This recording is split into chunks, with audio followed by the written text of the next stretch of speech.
जय श्री राधे कृष्ण।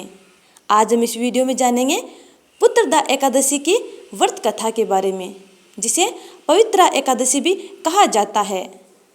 श्री युधिष्ठिर कहने लगे, हे भगवान, मैंने श्रावण माह के कृष्ण पक्ष की कामिका एकादशी का सविस्तार वर्णन सुना।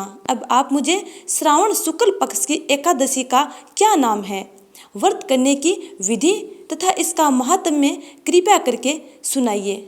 मधुसूदन कहने लगे कि इस एकादशी का नाम पुत्रदा एकादशी है। इस एकादशी को पवित्रा एकादशी भी कहा जाता है।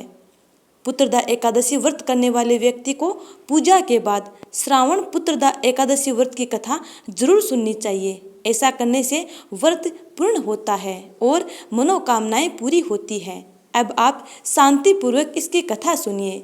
इसके सुनने मात्र से ही वाजपेय यज्ञ का फल प्राप्त होता है। द्वापर युग के आरंभ में महेशमती नाम की एक नगरी थी, जिसमें महीजीत नाम का राजा राज्य करता था। लेकिन पुत्रहीन होने के कारण राजा को राज्य सुखदायक नहीं लगता था। उसका मानना था कि जिसके संतान न हो उसके लिए यह लोक और परलोक दोनों ही दुखदायक हैं। पुत्र सुख की प्राप्ति के लिए राजा ने अनेक उपाय किए, परंतु राजा को पुत्र की प्राप्ति नहीं हुई। वृद्धावस्था आती देखकर राजा ने प्रजा के प्रतिनिधियों को बुलाया और कहा, हे प्रजाजनों, मेरे खजाने में अन्याय से उपार्जन किया हुआ धन नहीं है, न मैंने कभी देवताओं तथा ब्राह्मणों का धन छीना है। किसी दूसरे की धरोहर भी मैंने नहीं ली।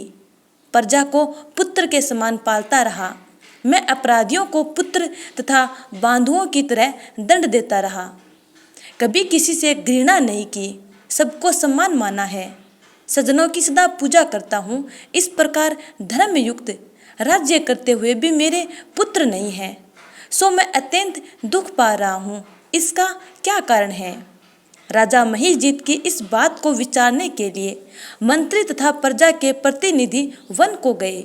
वहाँ बड़े बड़े ऋषि मुनियों के दर्शन किए। राजा की उत्तम कामना की पूर्ति के लिए किसी श्रेष्ठ तपस्वी मुनि को देखते फिरते रहे।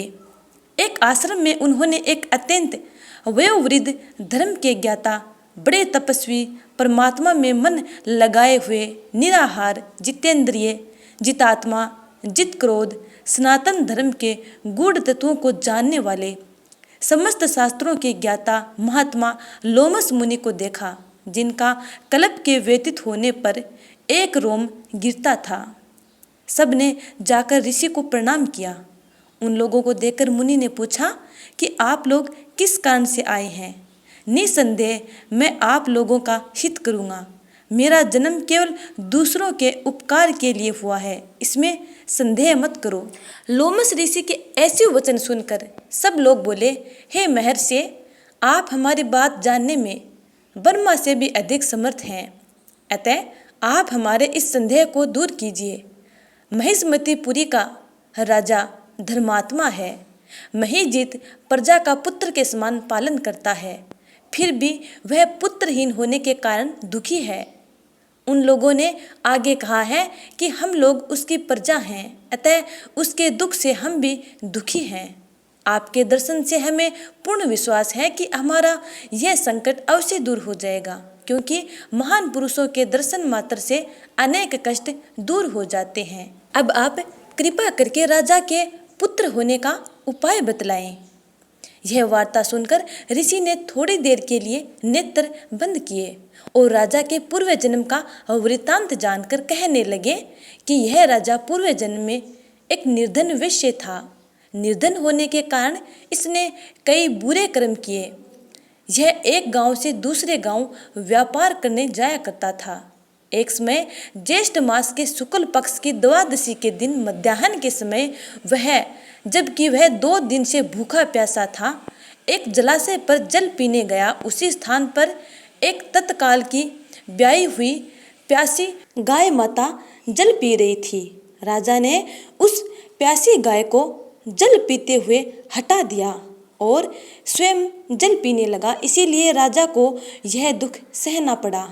एकादशी के दिन भूखा रहने से वह राजा हुआ और प्यासी गौ को जल पीते हुए हटाने के कारण पुत्र वियोग का दुख सहना पड़ रहा है। ऐसा सुनकर सब लोग कहने लगे कि हे ऋषि, शास्त्रों में पापों का प्रायश्चित भी लिखा है, अतः जिस प्रकार राजा का यह पाप नष्ट हो जाए, आप ऐसा उपाय बतलाइए।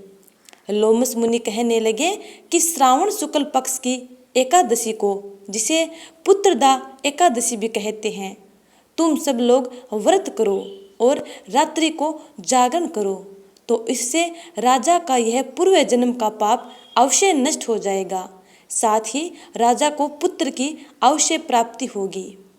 लोमस ऋषि के ऐसे वचन सुनकर मंत्रियों सहित सारी प्रजा नगर को वापस लौट आई और जब श्रावण शुक्ल एकादशी आई तो ऋषि की आज्ञा अनुसार सबने पुत्रदा एकादशी का व्रत और जागरण किया। इसके पश्चात द्वादशी के दिन इसके पुण्य का फल राजा को दिया गया। उस पुण्य के प्रभाव से रानी ने गर्भ धारण किया और प्रसव काल समाप्त होने पर उसके एक बड़ा तेजस्वी पुत्र उत्पन्न हुआ। इसीलिए हे राजन, इस श्रावण शुक्ल एकादशी का नाम पुत्रदा पड़ा। अतः संतान सुख की इच्छा हासिल करने वाले इस व्रत को अवश्य करें। इसके महात्म्य को सुनने से मनुष्य सब पापों से मुक्त हो जाता है और इस लोक में संतान सुख भोग कर परलोक में स्वर्ग को प्राप्त होता है। जय श्री हरि।